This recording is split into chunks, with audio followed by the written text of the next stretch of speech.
Welcome to the Dialogues podcast, brought to you by the Center for Asian American Christianity at Princeton Theological Seminary. This podcast features the voices of Asian American scholars, ministry leaders, and activists in an ongoing dialogue about theology and ministry.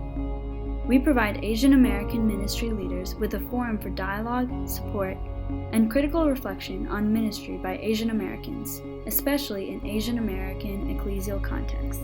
This is our first event in our Dialogues in Asian American Theology and Ministry series. Welcome. My name is Dr. David Chow. It's my pleasure to be your host tonight, and I will introduce our presenter.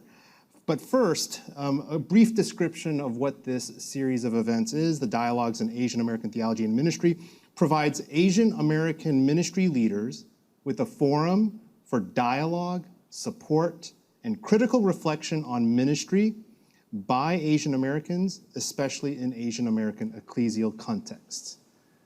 And I just want to make sure with my team, is the audio coming through? All right, great, wonderful. You know, there's a little bit of technical rust with the first event that we're kicking off this academic year, but I think we have everything working. So it is my pleasure to introduce our presenter tonight. Reverend Dr. Eun Joo Kim was born in Seoul, South Korea, and came to the States in 1974. She graduated from Cornell University with a double major in American history and music theory, and then went on to Princeton Theological Seminary. It's fantastic to see some alum in the room, where she received her MDiv in 1993 and her THM in 1996. Over the years, Eun Joo has served as youth pastor, English ministry pastor, and speaker at several Korean American churches in the tri-state area and gatherings across the country. Reverend Kim is a board-certified chaplain and was staff chaplain at New York Hospital Queens for 10 years. She served as the spiritual advisor for the National Korean Presbyterian Women NKPW of the PCUSA from 2017 to 21, and worked as the program coordinator of Rise Together, a national mentorship network for women of color in ministry. Reverend Kim finished her doctorate in church leadership at Fandom, and most recently completed a 2-year term as the interim EM pastor of the Arumdaum Church in Bethpage, Long Island. Reverend Kim is interested in the intersection of culture, community, and the church, and is a big fan of K-pop and K-dramas. We're in for a treat tonight. Let's welcome Reverend Dr. Eun Joo Kim. Thank you very much for having me on this muggy night in Princeton, New Jersey. I would like to, first of all, thank Dr. David Chow, the Center for Asian American Christianity and Princeton Theological Seminary for their invitation and hosting tonight's event. I have been a longtime fan of the center and their programming, especially as they have focused on race, mental health, discipleship, vocational formation, that is, and leadership.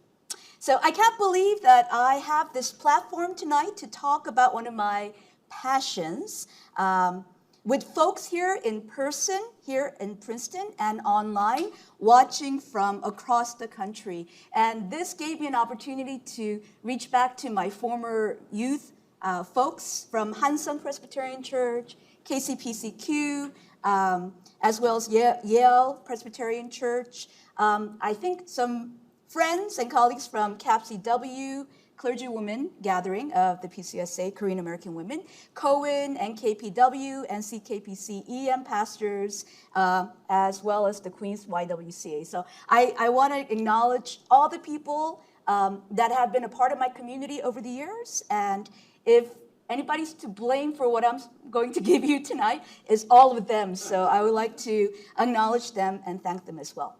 I also want to take time to especially thank my sister, Dr. Eun Joo Kim, who actually wrote her PhD thesis in ethnomusicology entitled Hearing the Korean Global, Hallyu in the Music of K-Dramas.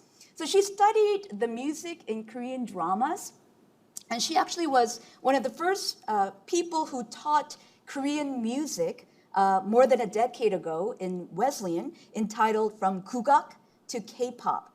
And so I want to thank her because she allowed me to watch a lot of K-dramas. she was studying it and suffering through it, and she had to think a lot and analyze and think about the theories, and I was just enjoying it. And I told people, no, I'm not having fun. I'm just helping my sister in her thesis. So I would like to thank her.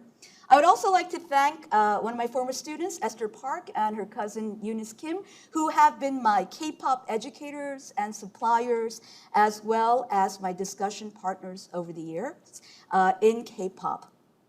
I stand here tonight to say that I'm not an expert in K-pop, but I am an enthused fan. I leave all the heavy theory and thinking to people like, and I read this in the Princeton the website, folks like Dr. Casey Choi, who actually has a course this semester called K-pop Activism, Asian and Asian American Theologies and Democracy.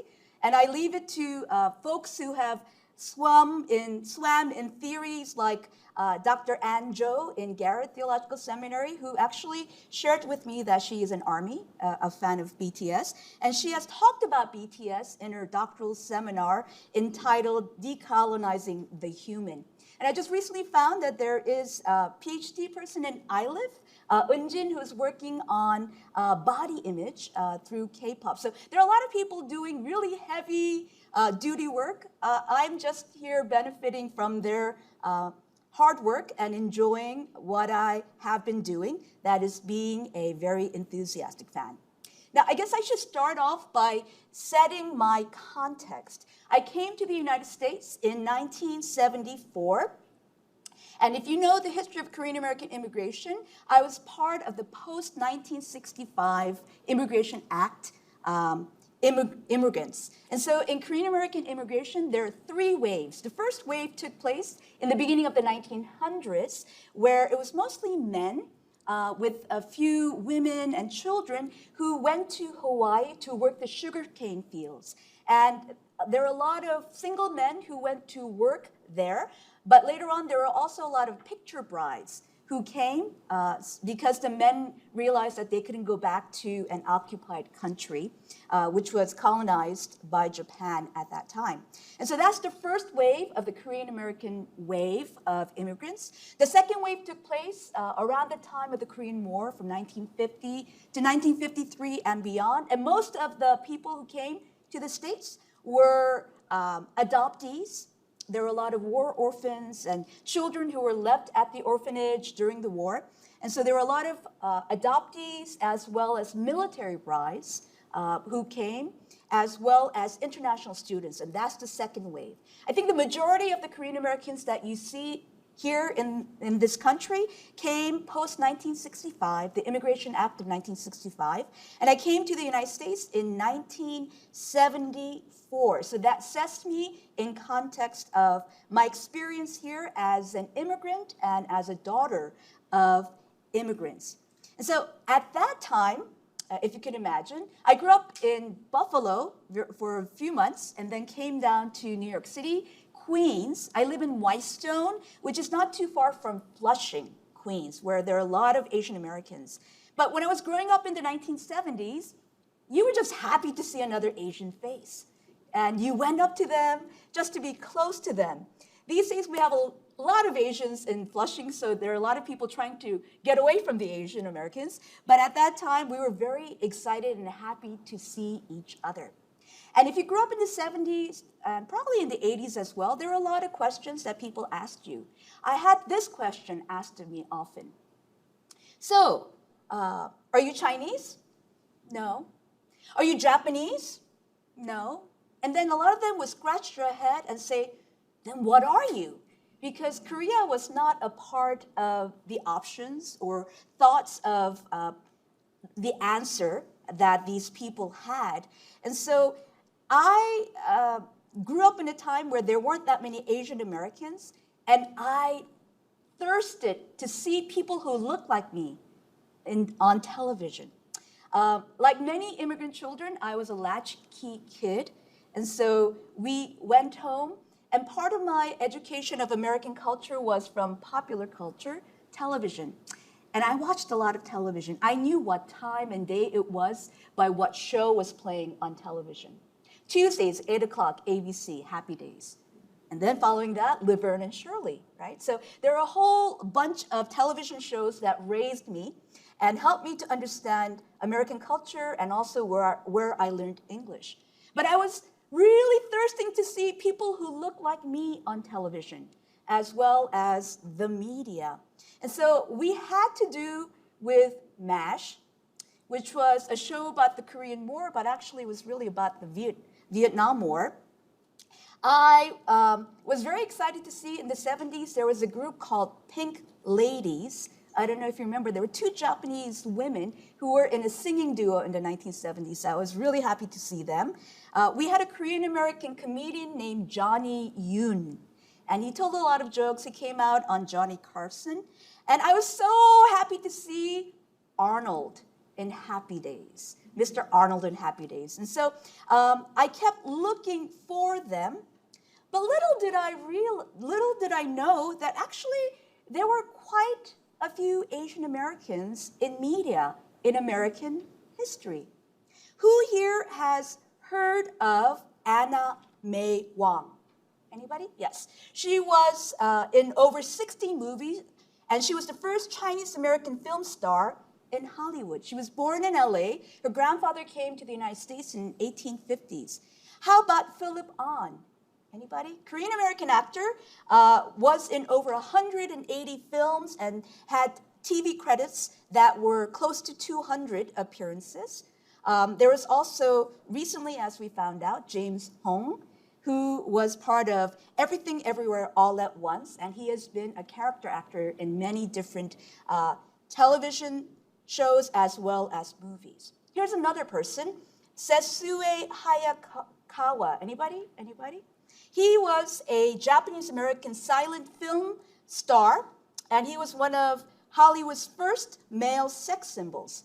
He was a matinee idol. Now, why do we not know about these names? Because we do not get Asian American history in our American history classes. So I am standing here as a proponent and as somebody who is hoping that more classrooms will have a curriculum that will incorporate Asian Americans and Asian American history. Now, if I had Asian American history taught to me correctly, I would have known about these people. Some of you might have heard of them, called the Kim sisters. Now, I did what Yan Yan did. I crossed my fingers. I could said a quick prayer, so hopefully the technology will work and you might be able to hear everything. But here they are, the Kim sisters.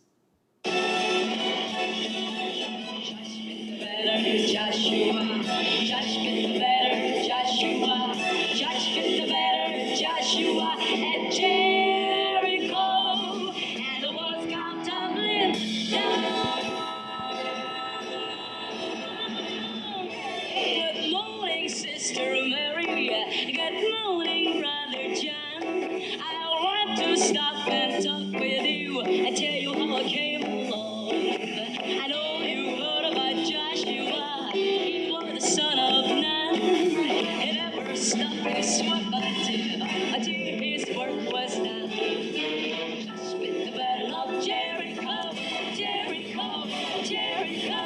Just with the battle of Jericho, by the walls come tumbling down. I don't know if you've ever heard about the Kim sisters, but they actually came to the United States in the late 1950s and 60s, and they appeared in one of the most famous television shows called The Ed Sullivan Show 22 times. And so I would have been so excited if I had known about this group when I was growing up here in the 70s as well as the 80s. So there was such a dearth of Asian Americans in media that I don't know if anybody has watched Crouching Tiger, Hidden Dragon. It came out in the year 2000. I have a confession. I watched it 13 times in the theater. I brought different people each time to make sure that they watched it because I knew that if they didn't make the box office tickets, that they would not make another Asian American film or films about Asian Americans. And so I could do a whole nother, talk about why I watched it 13 times. I bought like a few of the DVDs as well. But there was such a thirst for me to see somebody who looked like me on television and in the big screen. But once again, in the 70s, there were not that many. In the 80s, there were not that many. And so you can imagine my excitement when something like this happened in 2008. Somebody there? I'm sorry, we're closed for the night. You're going to have to come back tomorrow. I don't think so.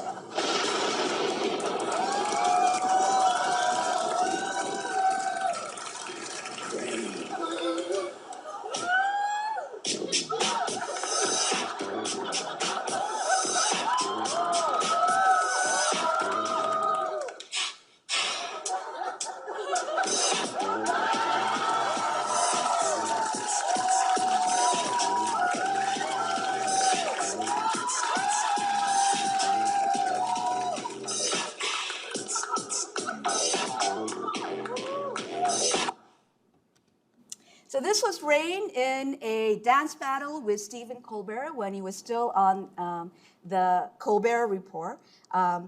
There was this animosity that Colbert had against Rain because Rain came out on top ahead of Colbert, who came in second in Time Magazine's 100 Most Influential People in 2007. And then did the same thing again in 2008. And this was a joke because at that time, people didn't know who Rain was. People didn't know what K-pop was. And again, it was still in the fringes of mainstream American society. So you can imagine my surprise when this came out. I'm the heat on the street, and I'm asking women one burning question. What's VMS? A K-pop band? Did you catch that? Well, one of the big surprises is, just FYI, this is your a public service announcement for today. VMS stands for vasomotor symptoms, and it's hot flashes and night sweats due to menopause. So what's surprising is that this commercial came out in the last Super Bowl But so that's the first surprise. The second surprise is, you caught that. What is that? VMS? Is that a K-pop band? And so there was no explanation. It was just assumed that people will know what K-pop is. And so that was very surprising. And so since the fringes of the dance battle with Rain, with Colbert, to VMS, is that a K-pop band, something has happened. Something occurred, and that is what is known as Hallyu. Hallyu, some people spell it H-A-N-R-Y-U, others spell it H-A-L-L-Y-U, and literally is from Chinese, called the Korean wave. And that was coined in the late 1990s when a K-pop band called H.O.T. Performed in Beijing.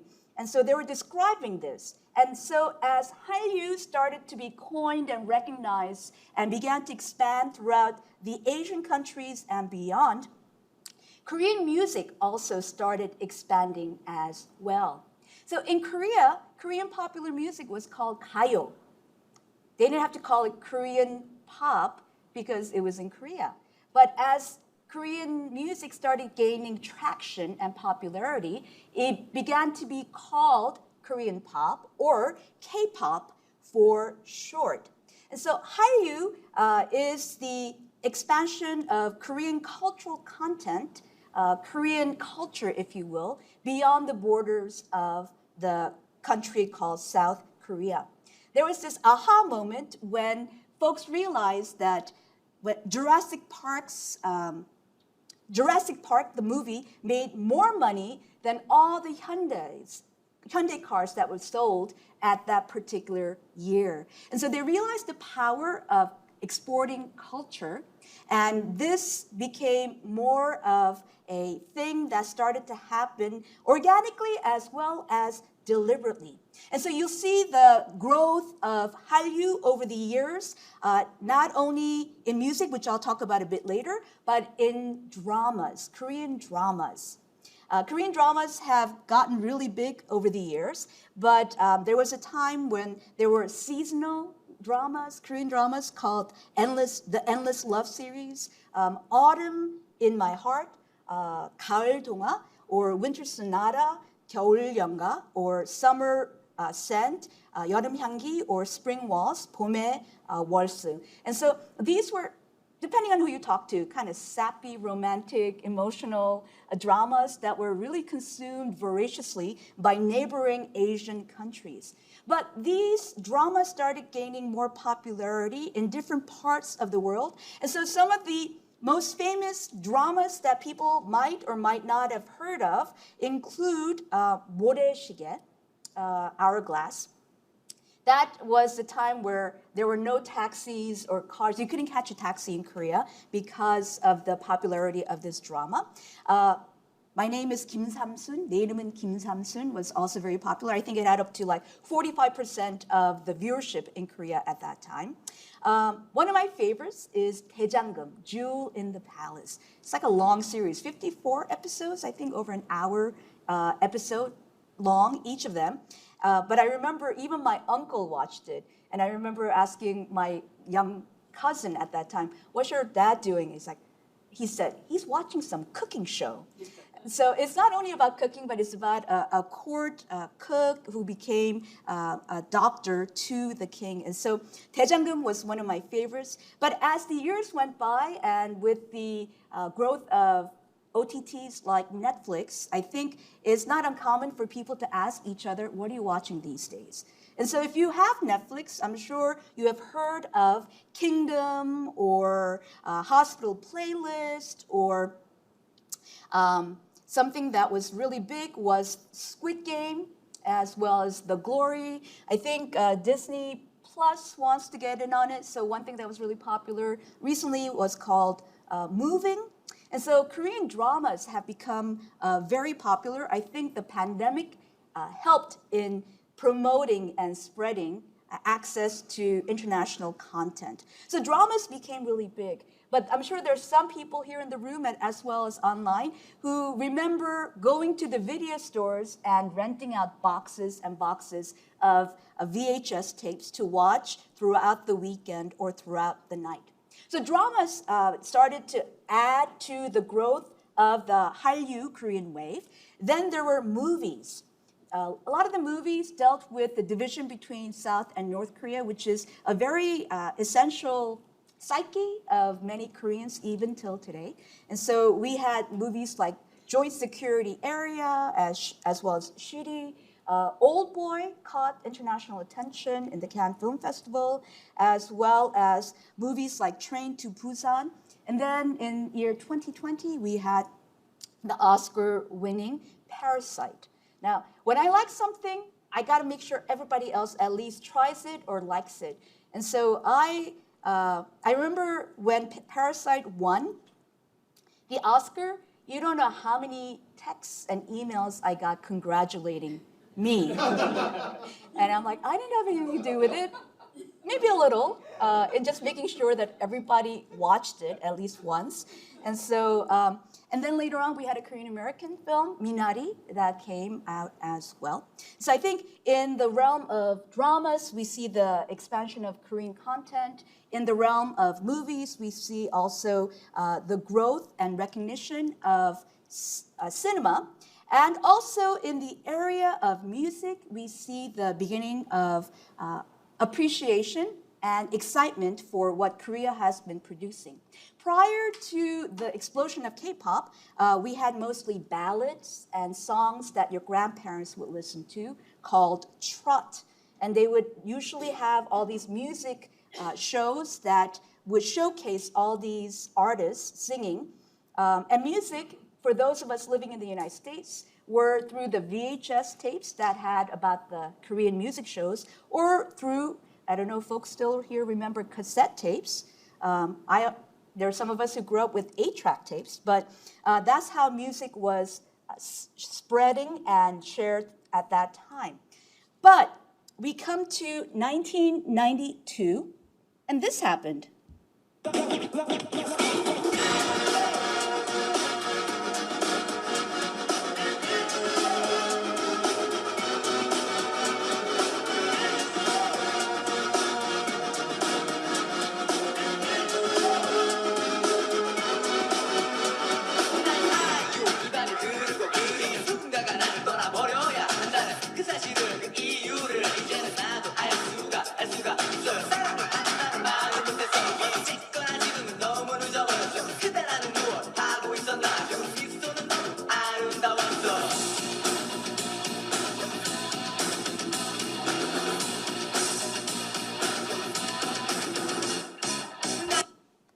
me crazy. They're wearing suits and they're dancing.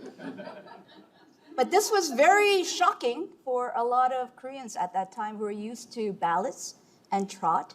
Here was 서태지와 아이들, or 서태지 and the boys, who were presenting hip hop, rap, and rock for the first time. And so they had really low evaluations and reviews from these judges at these music competitions or shows.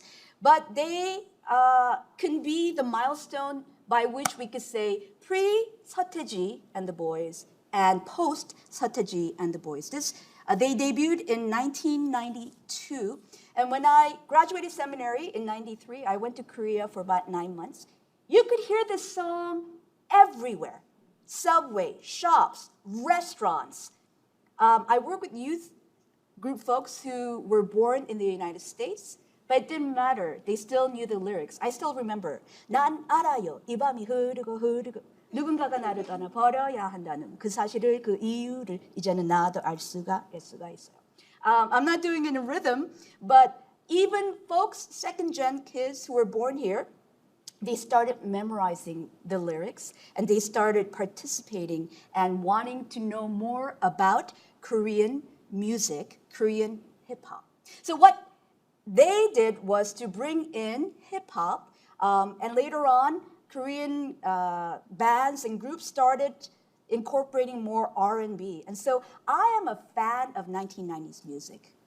I could fight anybody on this. Michael Jackson, we had all these other groups as well. And hip-hop, R&B has been really done well by K-pop groups, which I hope that you could hear and experience as we go on. So during this time, there were 3 major entertainment companies that started to grow, and later on it became 4 major entertainment companies. We had, first of all, in 1989, SM Studio. SM stands for Suman. Suman Lee was the person who started SM Studio. Later on in 1995, it became SM Entertainment, but SM stands for Suman. And so SM Entertainment had groups, and I don't know, again, how many K-pop folks are here, that had groups like H.O.T., SES, Shinha. They also had 소녀시대, or Girls' Generation, FX, SHINee, EXO, Red Velvet, NCT, aespa, and recently RIZE, R-I-I-Z-E. And now I hope to play one of their songs later on. And so we had SM Entertainment. There was another group called YG Entertainment, and that began in 1996. Now, remember 서태지와 아이들? One of the 아이들 is a guy named Yang Hyun-seok. And so in Korean, they would call him Yang-gun. It's like Mr. Yang or a young man. And so he would take the Yang-gun and made it into YG. And that's why we have YG Entertainment. And YG Entertainment is famous for groups like Jinushan, One Time, Seven, Big Bang, 2NE1, Winner, Icon, Blackpink, which is one of the biggest girl groups right now. And I think they're working on a new group called Baby Monster. And so that's the second group. The third group is known as JYP Entertainment, standing for Jinyoung Park, Park Jinyoung. And that started in 1997 as Taehong Planning Corporation, which became JYP Entertainment in 2001. And in this group, we have groups like Rain, G.O.D., Wonder Girls, 2AM, 2PM, Miss A, Twice, Stray Kids, Day 6, ITZY, and they're now working on an international group. For now, I think it's called A2K, America to Korea, A2K. So there's this big audition show that is going on right now. And the fourth big group that we should all know about is HYBE, H-Y-B-E, formerly known as Big Hit Music. Big Hit Music started in 2005 and it turned into HYBE in 2021. But I love the tagline for Big Hit Music. And their tagline was music and artist for healing. Music and artist for healing. And so what group came out of there?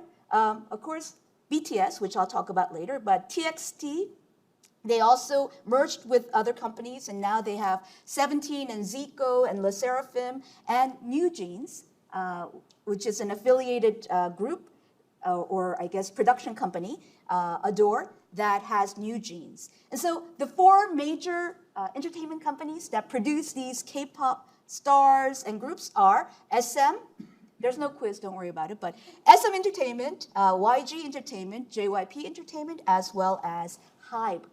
Now, again, when K-pop started getting traction, I really didn't believe it. I thought it was all hype. I thought people were lying and overhyping the interest that people had. But I remember going to a Rain concert, P, in 2006, Madison Square Garden Theater. So maybe a few thousand people, but I was blown away that the audience was not all Korean. So I was very impressed with that, but I still thought, no, in Korean it's called 국뽕, like you're like making it sound better than it really is because of nationalism and patriotic pride. But I remember hearing that when SM Town or SM Entertainment had a concert in Paris, it sold out, I think, in a few hours. So they not demonstrated, but danced, asking SM for another day. And so they added another day to their tour in Paris. And so I remember watching videotapes of this, and I remember seeing like hundreds of teenagers, mostly teenagers at that time, running into the arena so that they could finally see live in person SM Entertainment's groups. And so I remember thinking, oh, this could be real. There's no way that SM Entertainment could have paid each and every one of these hundreds of people to act like this. And so I had to see for myself, and SM Town came actually to Madison Square Garden Arena in 2011. And I went there with my sister, and there were in front of me Chinese-Canadian college students who had flown in from Canada to watch this show. So I'm thinking, oh, this is actually real. And I went into the arena, and I still remember to this day watching this tall, elderly white woman who came to this concert by herself. And she was wearing a blue t-shirt with capital letters, Super Junior, on it. And she came to the concert. And so I started thinking, wow, this is bigger than I thought. And so as I was contemplating, wow, this could be something really concrete, then this happened.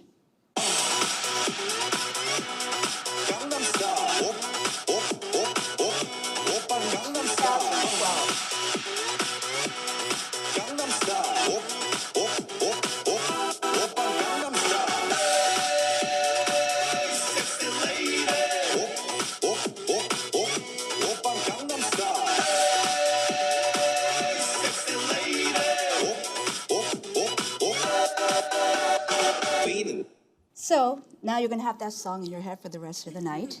This was 20 years later after 서태지와 아이들, 1992. This is year 2012. And I remember, again, getting excited. Why? Because I'm seeing somebody like me on television. And he's showing up in Good Morning America, speaking Korean. He's showing up in all these award shows. I started to listen to American radio stations again, just so that I could see if I could hear Gangnam Style. I switched from one station to another to see if I could hear this song. So this was a very exciting time, but it was also an anomaly because Psy wasn't the typical K-pop artist. He didn't go through a training system. He wasn't in a group like others, and many thought it was a flash in the pan. And it probably was to a certain extent, but it was the first YouTube video that had more than 1 billion views. And I think right now it's at over 4 billion views. So it could have been a flash in the pan, and yes, what is this K-pop? Ah ha ha, somebody who's doing a horse dance. But then we come to the year 2013, and we had the debut of a group called BTS, which is actually the letters, the acronym from a Korean word, 방탄소년단, which they have translated to Bulletproof Boy Scouts, which is, I don't know, such a good translation, but BTS for short, and I think they have now used BTS for other words as well. But the thing about BTS was that it wasn't part of the three major entertainment companies, SM, JYP, or YG. It was from a small company called Big Hits. What is this? Music and Artists for Healing. And so they were known as the 흑수저. They had the clay spoon and not the golden spoon in their mouths. And so they were in many ways the David to the Goliath of all these other major labels and groups at that time. But what they did very well was they actually started sharing their pre-debut lives.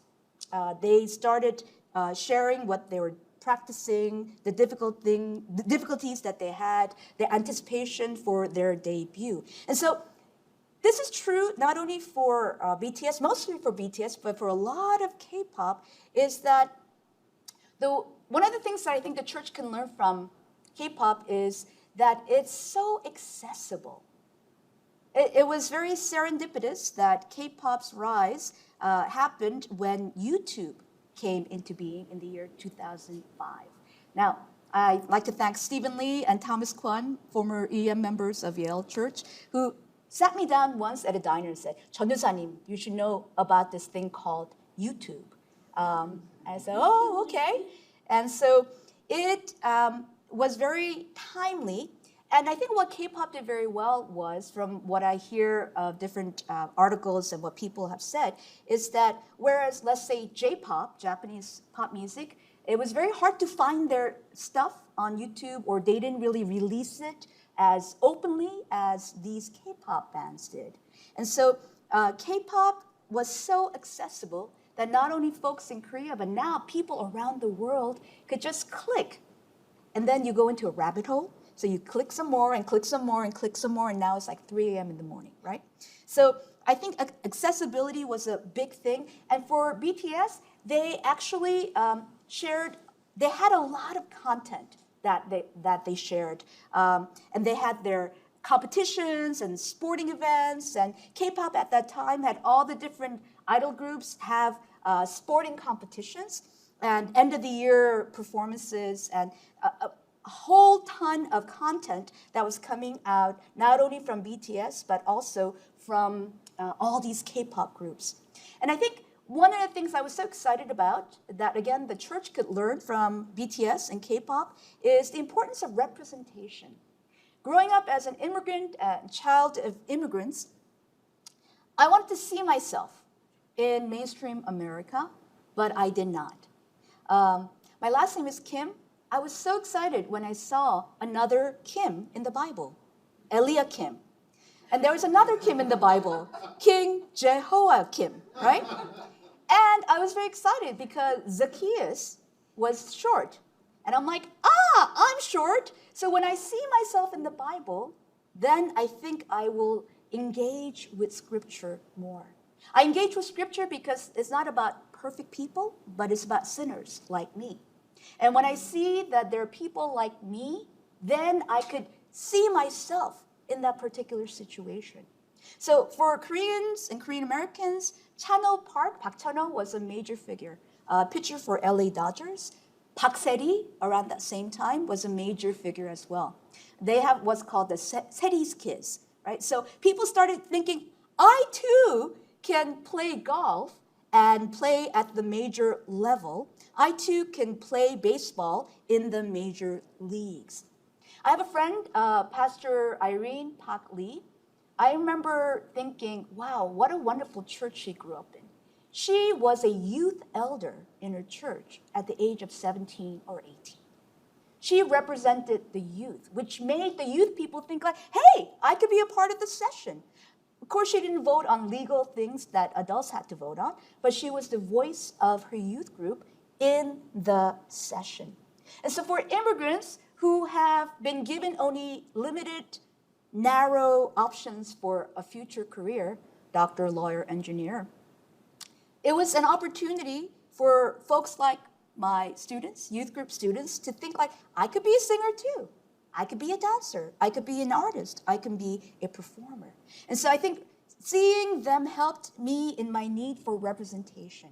I was at a national gathering of Korean churches in Seattle in May this year, and I have a friend, Reverend Anne Ree Menzie, and it was so wonderful to see her and a male pastor lead communion, because it meant that other people could see, little girls could see themselves, and they also had 3 women elders serve communion. And so to be able to see yourself is a powerful teaching tool and a powerful invitation. And so representation is a big part for me as I appreciate K-pop and as I could encourage people to go follow their dreams or their talents, if it be in the world of entertainment or music or the arts. And so accessibility, representation is the big part. If you follow any K-pop group, you will know how hardworking they are, how much they have sacrificed. They have been trainees for years, sometimes maybe 5, 6, 7, 8 years before they could finally debut. They had to practice not only singing, but dancing and learning another language, acting as well. And so I like it when people follow K-pop, so I could tell the young people, see, they're willing to sacrifice and give up and devote themselves to something that they love and are passionate about. Why can't you be able to do that for your passion or for your faith? And so I like to show this video when it comes to a visual aid, if you will, for hard work, sacrifice, discipline, devotion, practice. And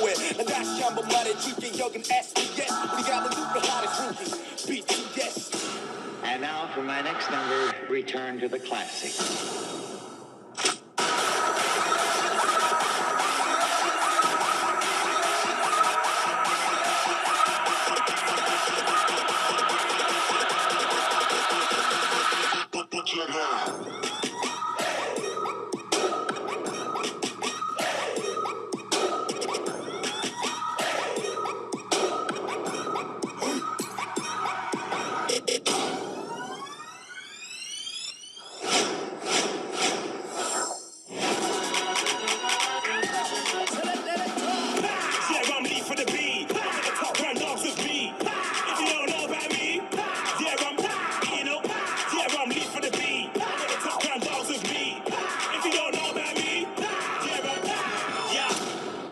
So I show this because even their hair goes up and down in sync, I think.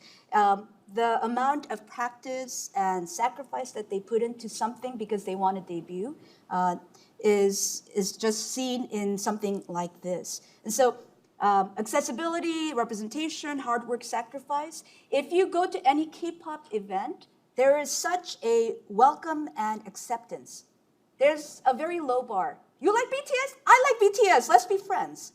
You like K-pop? I like K-pop. And so you started having conversations. So if you go to these K-pop concerts, you will see such a diversity of ages and generations and races and backgrounds and people. And so when they feel welcome, they will take ownership. You don't know how many fans take it upon themselves to translate lyrics, translate dramas, to use their expertise in promotion, or to explain the finances of a particular company because they're a finance major. And so there's a lot of acceptance and welcome that you will experience as a K-pop fan and in the fandom. And so another big thing about K-pop is the fandom. The K-pop artists appreciate the fans and they do not take them for granted.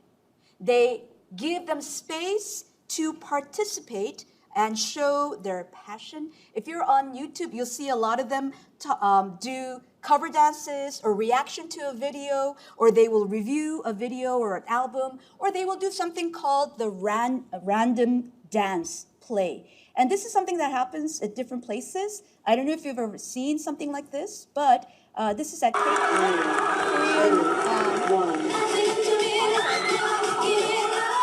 They just play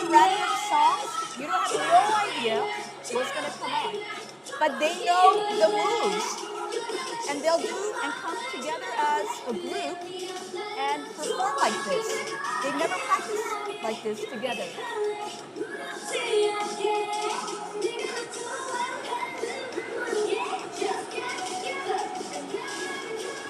So 30 seconds, okay, it's called random because another song will come out. If you know it, you go and you dance it. As a pastor, how can I not be envious about such dedication and practice and discipline, right? And so they give the fans a time and space to participate. They are in relationship with them, and they have a mutual give and take kind of relationship. Another thing about fandom is a lot of K-pop groups will have a fan chant. And this is when the fans get an opportunity to participate in the performance. Here is one or two performances for BTS. This is the American Music Awards.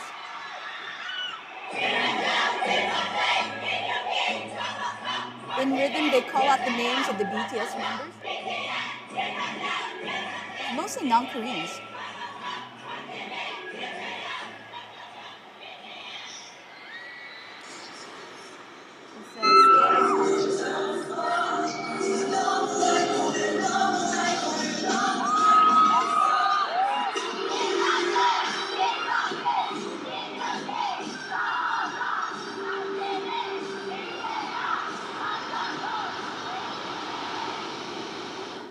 Different groups have different fan chants, but this one is the leader, and then from the oldest to the youngest. So they interact with the fans. They do not take the fans for granted, and they show respect to the fans. I think when you hear BTS sing in English, because we're English speakers, we don't think of how hard that is.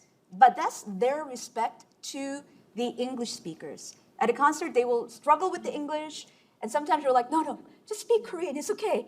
We'll have somebody translate. But they have a tremendous respect for their fans. And I think this might show a better way of the respect that they have for their fans. This is EXO, by the way, in Mexico.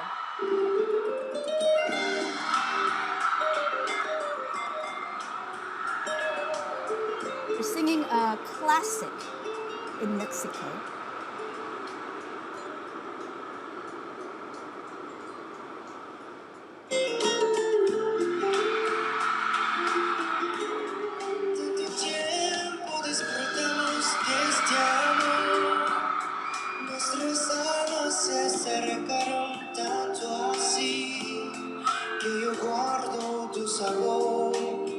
Pero tú llevas también sabor a mí. Si negaras mi presencia, tu vivir bastaría con abrazarte y conversar. Tanta vida, felicidad, sabor mí. I heard from Spanish-speaking fans that their accents are excellent, actually. So can you imagine American artists learn another language song and perform it at that country, as well as they have? And so I think for K-pop fans, they feel seen and they feel heard. They feel seen and they feel heard, which you could see in this example, GD from Big Bang. This was a music video when 1,000 of his fans attended, and they all submitted their videotapes for making this music video. And at the end, you'll see all the names who have contributed to the making of this video.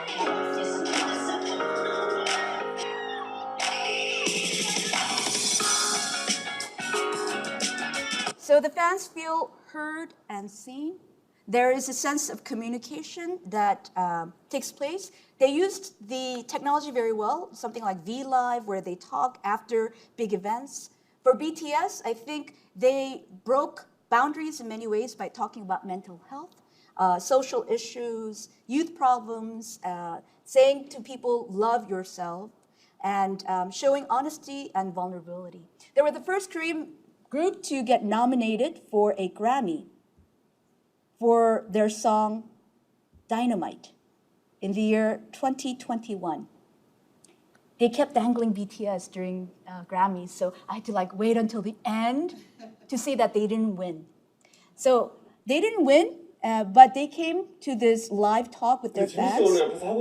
And this is what they said. They were very honest. 야, 제가 얘기 안 했어요. 아, 누가 했냐? 내가 했나? 재욱이 했나? 누가 했어? 야, 이거 하면 상 받는다, 이거. 상 받는데 이게 길 쓰러져. 물론 생각이 한 번도 쓰질 않더라. 아, 뭐, 이거는 그냥. 기다려. 뭐, 저는 사실 제일 아쉬운 거 우리 또 팬 여러분들이 또 되게 아쉬울 거예요. 그렇죠. 네. 여러분이 걱정이죠, 뭐. 그렇죠. 왜 걱정입니까? 별거 아니에요, 근데. 네, 맞아요. So they should be the one who should get supported, but they're trying to support the fans. No big deal. 솔직히 They were sad though, 영광이지. as was all their fans. 그림을 하고 있는 것 자체가 그렇죠. 되게 영광이라. So I think they showed a lot of honesty. They showed a lot of vulnerability. They could have not done this V Live, but it was hurtful, but they were sharing that hurt with their fans. And actually, they were trying to comfort the fans for not having won the Grammy, being the first one. And so I appreciate BTS because they're so vulnerable. And as you know, they're not working as a group right now. They are at a hiatus. But I commend them because they knew when they needed to rest. I think there are a lot of pastors who should rest, get a Sabbath, get a sabbatical, but they don't. And so I commend them for not performing as a group at this time because they're doing self-care and they are growing their own sense of identity as well as doing their own albums at this particular time. And so when it comes to K-pop, when it comes to BTS, in many ways, it tells me how one can build a community. How one can build a community. It's interesting that all the different groups have a community that is labeled for their concerts as well as their album. SM Entertainment has SM Town. JYP has JYP Nation. YG has YG Family. I don't know Hive, but some people say, hey, it looks like Hive, HIVE, maybe all these groups coming together. It could be in the interpretation or whatnot, but beyond just even the title or the names, I see how community can happen, how fans are invited to have a sense of belonging, to want to connect, and believe it or not, they want to meet in person. Isn't that great for a post-pandemic church age? So that there are, I think, many different things that we could take away from K-pop, aside from enjoying good quality music, but also to kind of think about what the church can be and do better. For me, trying to make sense of K-pop and what it could tell the church and ministries and ministers is a work in progress. So I think I will add to it as I get more opportunities to talk about it.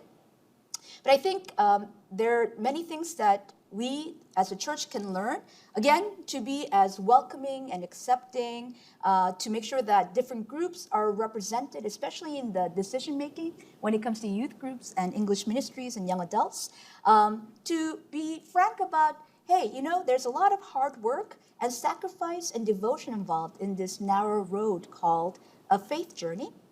To create space for participation and relationships and honesty and vulnerability, for excellence as well as transparency, to let people know that they are seen and that they are heard and that they are respected, to create a sense of belonging in a community that shares a passion and love for the same God, for the same entity, for the same creator.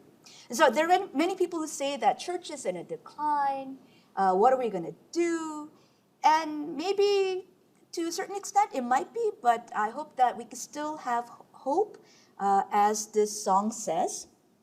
This is their last song as a group before they went on hiatus.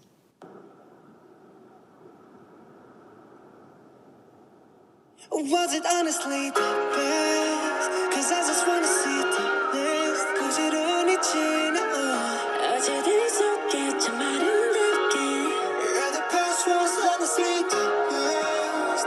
But my best is what comes next. I'm not playing it for sure. 그날을 향해 숨이 벅차게. You and the best moment is yet to come. Moment is yet to come. Yeah.